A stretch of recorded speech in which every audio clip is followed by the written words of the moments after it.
Olá para você que está acompanhando o nosso canal aqui do Sul Notícias. Bom dia, boa tarde, boa noite, aí a depender de quando é que você está vendo esse vídeo. Diferente das lives aqui, esse é o nosso conteúdo gravado aqui que a gente tem com recorrência aqui, que a gente conversa com gestores e personalidades de asset management. Eu sou Eduardo Vargas, repórter aqui da casa, e venho trazer então sempre mais algum convidado aqui para falar geralmente de fundos de ações, fundos imobiliários e fundos de várias outras classes. Lembrando que esse aqui é um fórum aberto e a gente tem bastante foco em vocês que são investidores. Então, se tiver algum gestor, alguém que você acompanha aí no mercado financeiro, nas redes sociais, que você acha interessante, só deixar aqui nos comentários para a gente trazer aqui. A gente está sempre aberto às sugestões. E, pois bem, a gente acabou de vir de um mês de agosto que teve bastante quedas na bolsa, a gente está vindo também de um mês de setembro relativamente turbulento, e a gente acabou de ver o Copom cortar os juros aqui em mais uma parte aí desse ciclo de queda,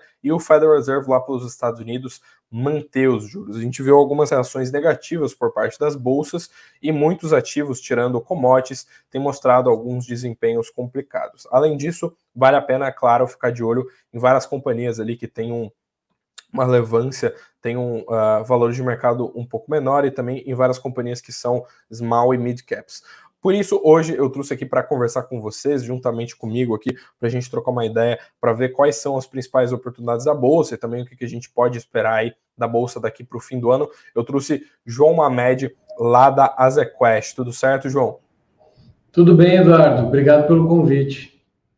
Obrigadão, a gente que agradece aí a sua participação. Antes de a gente começar o papo aqui, falar todo aquele papo mais técnico aí sobre bolsa e tudo mais, te perguntar só para falar para o pessoal aqui o que você faz aí na Azequest, qual o fundo que você toca, exatamente como é que está o seu, o que você faz aí na casa, para explicar para o pessoal.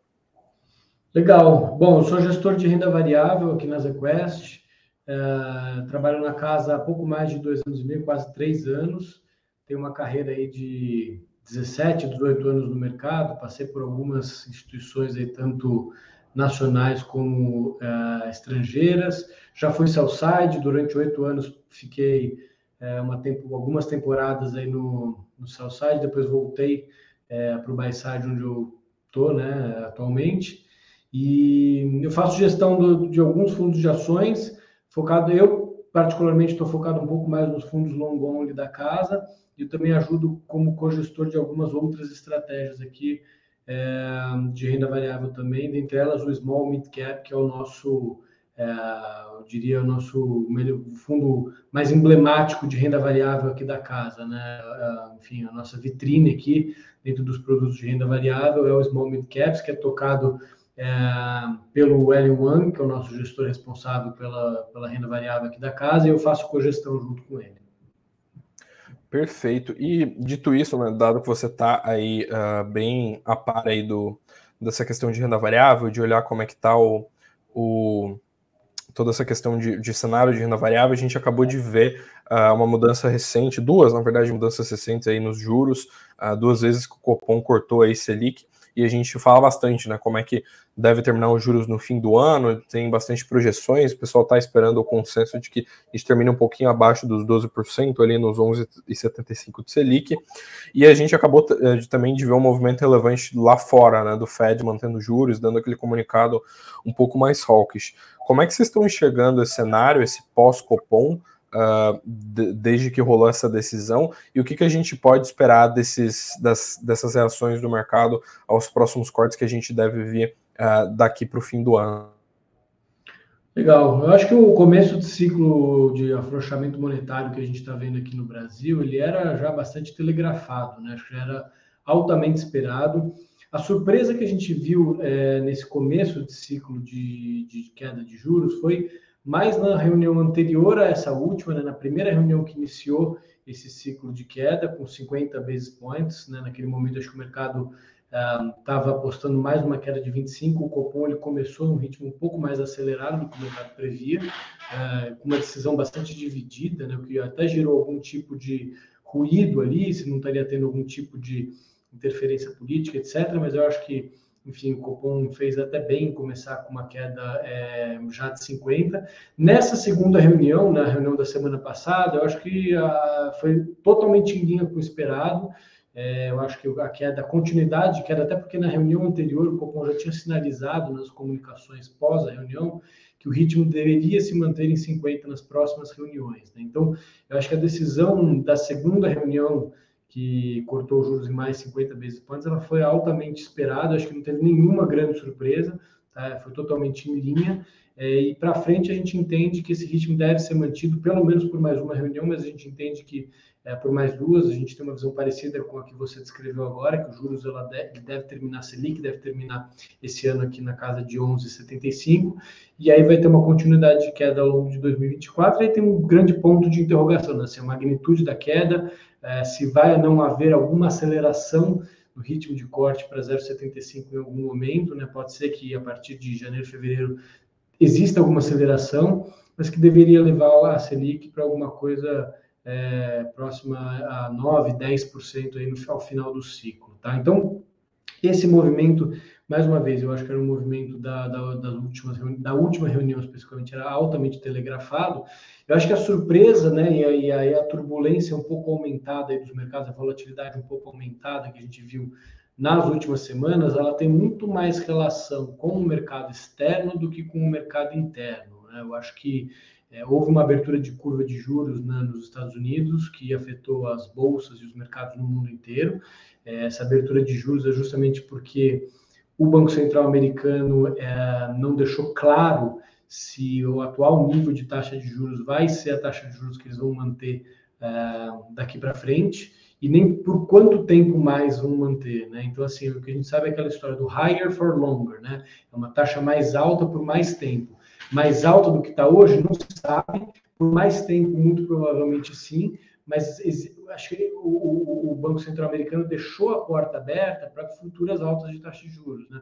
Por enquanto é essa taxa de juros, essa foi a última decisão, mas aumentar em mais 0,25 acho que é uma possibilidade, a depender aí dos dados, né? Eles estão muito dependentes, aí a decisão está muito dependente dos próximos dados de atividade, mercado de trabalho, inflação, para, enfim, guiar se o Banco Central vai ainda aumentar a taxa de juros. E com isso, as treasuries, né, as taxas de juros da economia americana, elas se movimentaram nas últimas semanas, abriram, e aí quando é um movimento natural, quando você tem uma abertura de taxa de juros, geralmente isso é muito ruim para os mercados de equity, principalmente mercados de equities emergente, né, você ir para o câmbio aqui de emergente, você tem uma corrida para dólar, né? Você tem um fortalecimento de dólar, porque com taxa de juros maior faz mais sentido para o investidor ter dólares, então a gente acaba sofrendo as consequências de tudo isso. Então esse movimento de correção mais recente que a gente viu, e até de desvalorização do real, que veio aí de 4,80 para 5, agora um pouco acima de 5 nas últimas semanas, foi isso, foi esse movimento das treasuries, o movimento das taxas de juros nos Estados Unidos, suportado aí por essa decisão, e principalmente acho que a comunicação do Banco Central, né, dos Estados Unidos, e até membros do Fed têm feito comunicações, têm se pronunciado a público, sinalizando que sim, é possível que você tenha mais aumentos de taxa de juros nos Estados Unidos. Então, o cenário externo, nesse sentido, ele teve uma deterioração que afetou os mercados aqui. O cenário doméstico, a gente entende que mudou pouco, né? Acho que a grande discussão que a gente teve no começo de ano era a questão fiscal, né? Não existia uma âncora fiscal, enfim, formal, com o arcabouço, né? E por isso que o mercado estava estressado, muito estressado no começo do ano. Acho que com o arcabouço o governo conseguiu endereçar algumas das preocupações, uma boa parte das preocupações que o mercado tinha.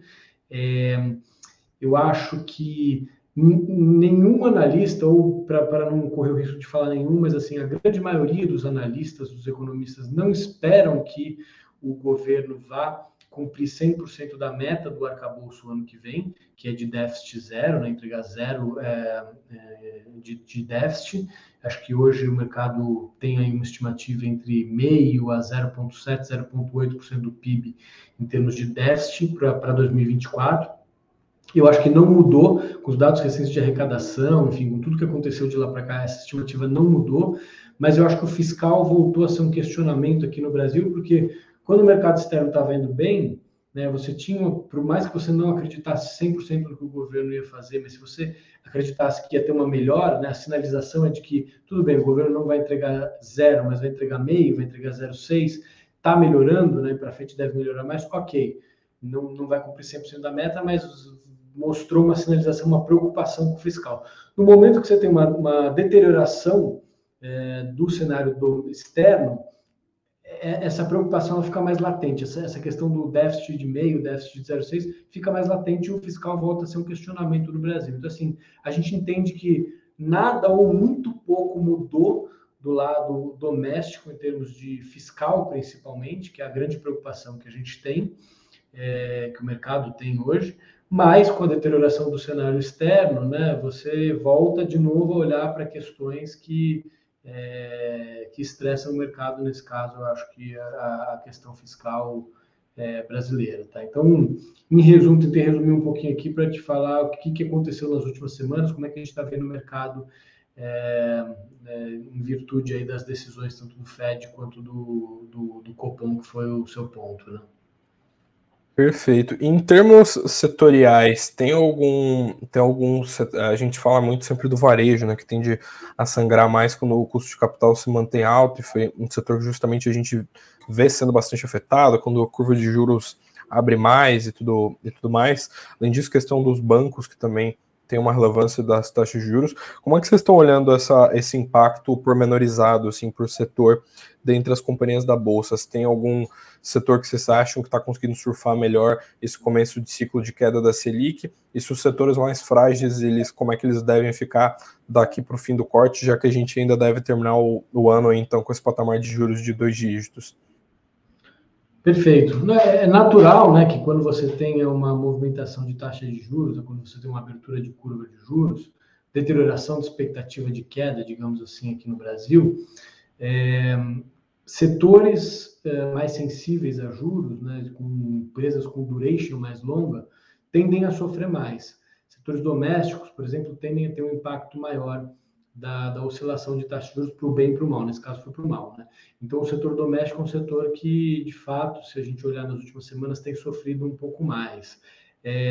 Empresas de menor capitalização, né, as small caps também, porque nesse momento de volatilidade, o mercado tende a correr para ativos mais líquidos. Então, small caps, no momento de volatilidade aumentada, elas tendem a performar um pouco pior. Tá? Então, esse perfil de ativo é o perfil de ativo que, nesse momento, está sofrendo mais do que a média. Né? No outro lado, quais são os ativos que servem como uma espécie de porto seguro, né? Os ativos que tendem a ter uma performance melhor? Você mesmo citou o setor de energia elétrica, o setor de utilities, eu acho que é um setor que volta a ganhar importância e relevância, né? Os olhos voltam a se virar até mais para esse setor do que no momento que a expectativa estava mais de que a expectativa para queda de juros era maior, tá?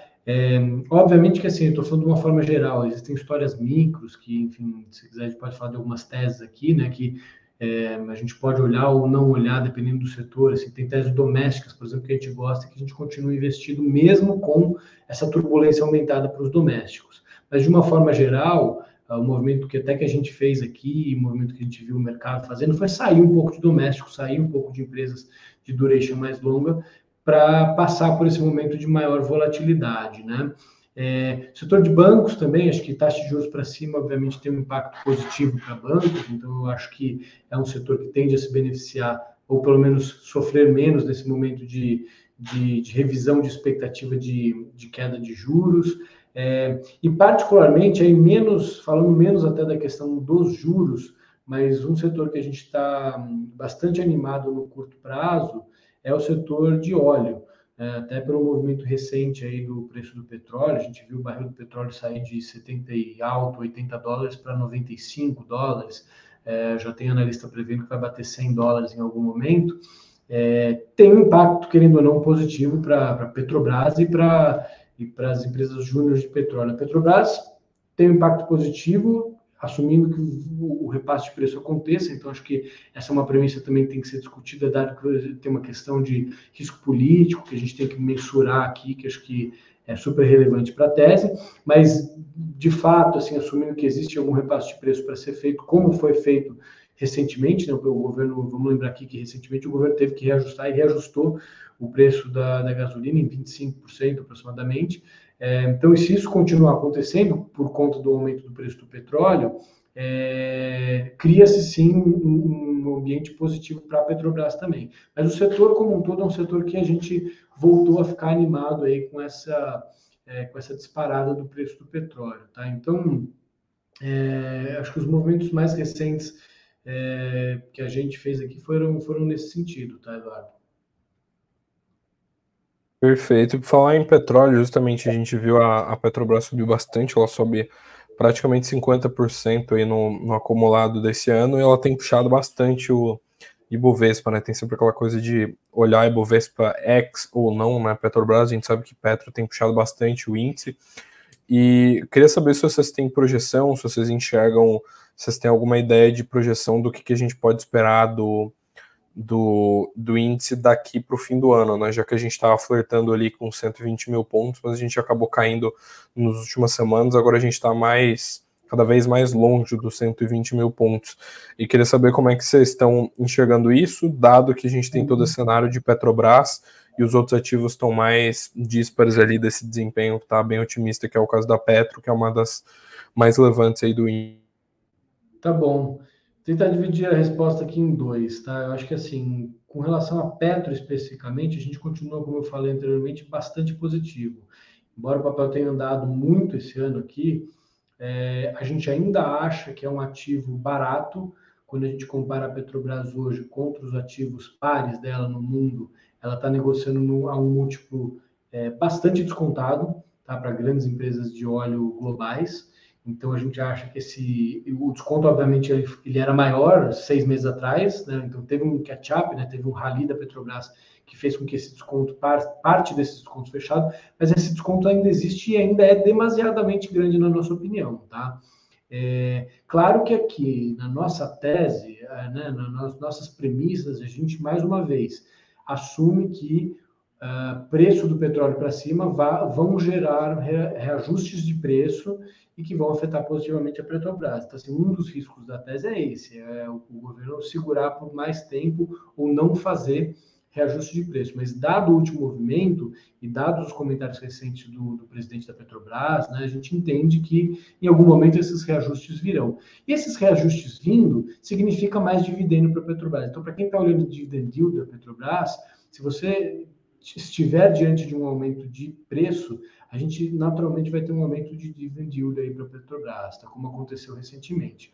Então, a gente entende que a Petrobras vai continuar pagando dividendo, como a nova política de preço sugere. A gente assume que os dividendos extraordinários serão pagos, tá? E nesse cenário, com, enfim, risco político aos poucos se dissipando, como já tem se dissipado um pouco, né? já vem acontecendo um movimento que já vem acontecendo desde o começo do ano, a gente entende que com o barril de petróleo a $95, tem muito espaço para o papel performar, tá? A gente entende aí que ainda tem 25%, 30% de upside potencial aí para a ação da Petrobras. Então, a gente gosta do papel, tá? Esse, obviamente, como você mencionou, é um dos principais, junto com o Vale, são os dois principais papéis do índice, né? Então, por si só, se a gente entende que o papel deveria subir, isso deveria puxar o índice para cima. Quanto ao resto, assim, eu acho que a gente está passando por um momento bastante turbulento, como eu falei para você, né, no começo da nossa conversa. Então, a gente tem aí um cenário global que teve uma deterioração, né? Rates no mundo inteiro foi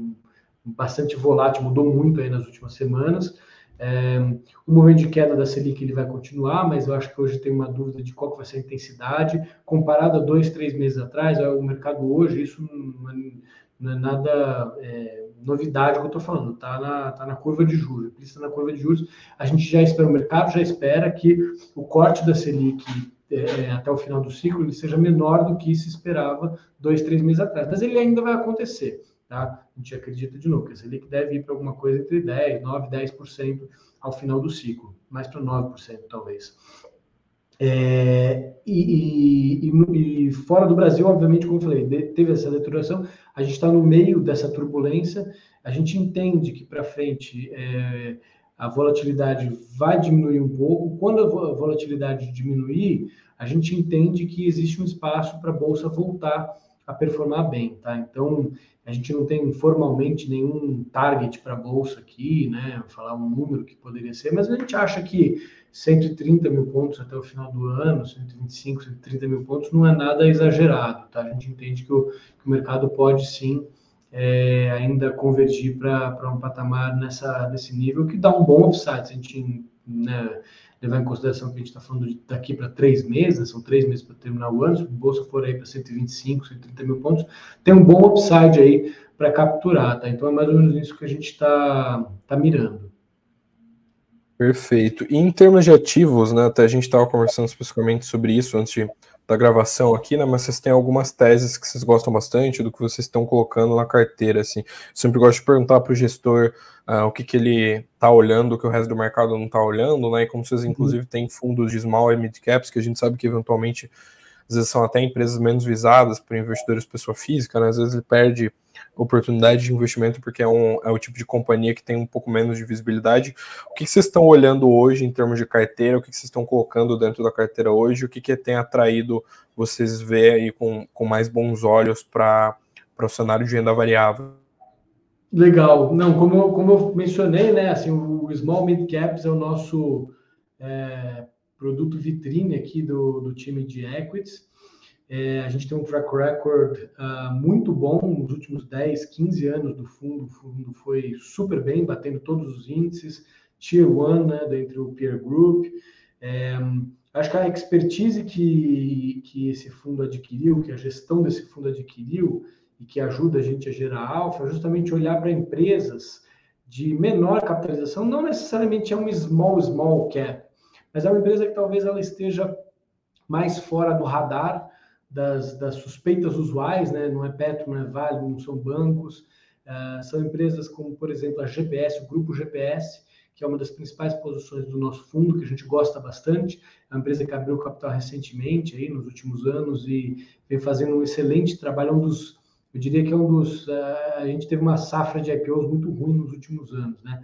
O grupo GPS acho que é uma das exceções, uma das boas exceções a esse grupo de empresas que não performaram bem pós-IPO, né? O grupo GPS é um grupo que trabalha na terceirização de mão de obra, ele atua em diferentes segmentos, então com o dinheiro, com os recursos do IPO, ele vem fazendo vários M&As, todo ano ele faz 4, 5 M&As, tem ano que ele fez 2, tem ano que ele fez 7, 8, mas o princípio é comprar empresas menores, de nichos, muitas vezes, né, boa parte das vezes, nichos que ele não atua, começar a diversificar o portfólio dele, atuar em terceirização, desde portarias até escritório, né, limpeza de escritório. Recentemente ele fez uma aquisição que era para atuar na parte de, acho que é trade marketing, que é, por exemplo, um promotor de venda da Samsung que é contratado pela Fast Shop para estar ali, né, quer dizer, a própria Samsung contrata para colocar na Fast Shop e divulgar um produto.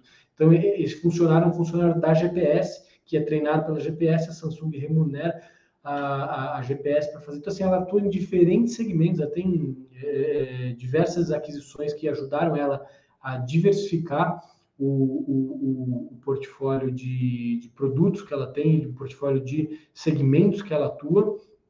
E o princípio compra uma empresa menor, pluga na estrutura que ele já tem, com a expertise que eles têm, com os clientes que eles já têm, ele alavanca, porque se ele é, por exemplo, cliente de uma Samsung no trade marketing, ele consegue também vender a parte de escritório, ele consegue vender parte de call center, ele consegue vender toda a parte de terceirização para vários grandes clientes, né? Então, alavancar a base de clientes que eles têm e entregar resultado a partir daí. Eles têm feito, mais uma vez, um trabalho excepcional, tem crescido muito nos últimos anos, tem consolidado esse mercado, e com tudo isso, esse é um mercado que hoje representa só 0,8% do PIB brasileiro. Quando você olha para os Estados Unidos, esse mercado é 1,6% do PIB americano. E os Estados Unidos nem é a referência em termos de percentual do PIB para a terceirização no mundo. Tem países, se eu não me engano, o Canadá é próximo a 2%. Né? Então, existe um espaço gigantesco para a gente crescer. Esse mercado já vem crescendo nos últimos anos, mas existe um espaço gigantesco para, com proporção do PIB, esse segmento crescer muito nos últimos anos. E não só isso, né, um duplo vetor de crescimento, a GPS continuar consolidando esse segmento. Ela tem, com todas as aquisições que ele fez, que eles fizeram, com todo o crescimento que ela imprimiu nos últimos anos, ela tem 4%, mais ou menos 4% de market share, tá? No mercado de quase 300 bilhões de reais no mercado endereçável hoje dela. À medida que ela compra outras empresas em outros setores, esse mercado endereçável aumenta ainda mais, tá? Mas hoje o mercado endereçável, mais ou menos 300 bilhões, ela tem cerca de 4% de share, tá? Então, margens altíssimas, geradora de caixa, empresa de um nível de valuation ainda bastante razoável, tem performado bem, a gente gosta muito dessa empresa, né? Essa é uma candidatíssima, ela já não é tão small cap assim, mas é uma candidatíssima a ser uma large cap do futuro. O que a gente faz no nosso fundo small cap? No nosso fundo small cap, qual que é a meta?